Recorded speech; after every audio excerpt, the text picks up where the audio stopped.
Assalamualaikum anak-anak, apa kabar kalian semua? Semoga kalian sehat-sehat selalu ya. Materi kita hari ini adalah mengenai organ-organ pada sistem reproduksi manusia. Yang pertama, kita akan membahas mengenai sistem reproduksi pada perempuan. Sistem reproduksi perempuan antara lain terdiri atas ovarium. Ovarium merupakan struktur berbentuk bulat seperti telur berjumlah 2 buah yang terletak di samping kanan dan kiri dari rahim. Ovarium memiliki fungsi menghasilkan sel telur atau ovum. Jadi dalam ovarium itu terdapat kumpulan sel yang disebut dengan folikel, di mana pada folikel itu sel telur atau ovum berkembang. Nanti pada materi selanjutnya kita akan membahas mengenai oogenesis atau proses pembuatan atau proses pematangan sel telur. Folikel ini juga menghasilkan hormon perempuan yaitu estrogen dan progesteron. Jadi pada setiap bulannya sel telur yang telah matang dilepaskan dari ovarium. Proses pelepasan sel telur dari indung telur disebut dengan ovulasi. Apabila sel telur atau ovum sudah berovulasi, selanjutnya sel telur tersebut akan bergerak menuju ke saluran telur atau yang disebut dengan tuba Fallopi atau nama lainnya oviduk. Jadi oviduk ini memiliki panjang kurang lebih 10 cm yang menghubungkan ovarium dengan rahim atau uterus. Pada saluran telur atau tuba Fallopi atau oviduk inilah terjadi proses namanya fertilisasi atau pembuahan. Jadi apabila nantinya terjadi fertilisasi, saluran telur akan menyalurkan zigot hasil fertilisasi menuju uterus atau rahim. Organ selanjutnya yaitu uterus atau disebut dengan rahim. Uterus atau rahim memiliki struktur seperti buah pir yang berfungsi sebagai tempat berkembangnya janin selama kehamilan. Di dalam uterus atau rahim terdapat lapisan yang membatasi rongga rahim yang disebut dengan endometrium. Jadi lapisan endometrium ini adalah lapisan yang meluruh pada saat kalian mengalami menstruasi. Organ berikutnya yaitu serviks atau leher rahim. Jadi serviks ini merupakan bagian bawah dari rahim yang menyempit dan membuka ke arah vagina.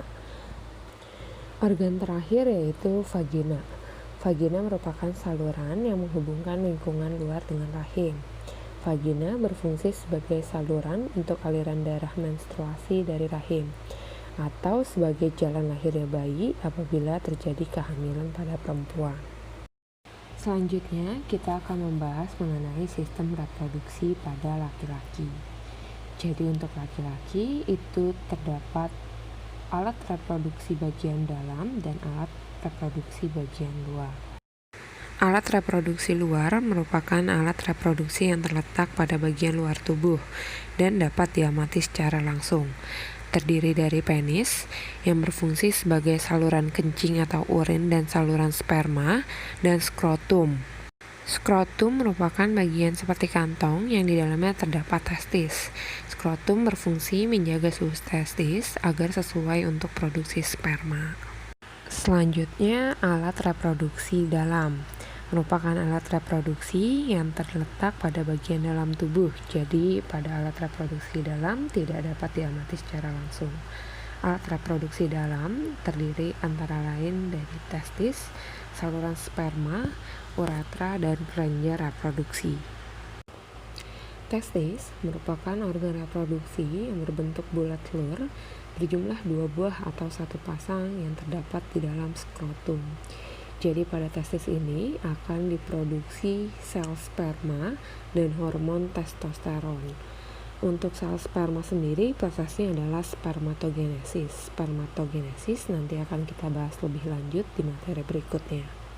Setelah diproduksi dalam testis, sel sperma akan melalui saluran sperma. Saluran sperma terdiri dari 3 bagian. Yang pertama, epididymis. Epididymis merupakan saluran yang keluar dari testis. Epididymis berfungsi sebagai tempat penyimpanan sperma sementara. Jadi sperma akan dimatangkan di saluran epididymis ini. Selanjutnya yaitu vas deferens. Vas deferens merupakan saluran panjang yang mengarah ke atas, merupakan lanjutan dari epididymis. Jadi vas deferens ini berfungsi menghubungkan epididymis ke uretra. Selanjutnya adalah uretra. Uretra ini merupakan saluran yang terdapat di dalam penis. Jadi uretra merupakan akhir dari saluran reproduksi, berfungsi sebagai jalur keluarnya sperma ataupun urin. Selain dari organ-organ tersebut, ada juga kelenjar-kelenjar reproduksi. Jadi ada 3 kelenjar reproduksi yang berfungsi untuk memproduksi getah atau cairan yang nantinya bercampur dengan sel sperma atau cairan mani atau semen. Jadi kelenjar reproduksi pada laki-laki terdiri atas vesicula seminalis, kelenjar prostat, dan kelenjar Cowper. Sekian untuk pembahasan mengenai organ-organ pada sistem reproduksi manusia kali ini.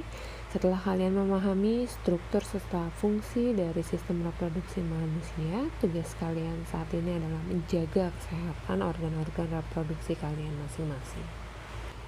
Terima kasih untuk perhatiannya. Wassalamualaikum warahmatullahi wabarakatuh.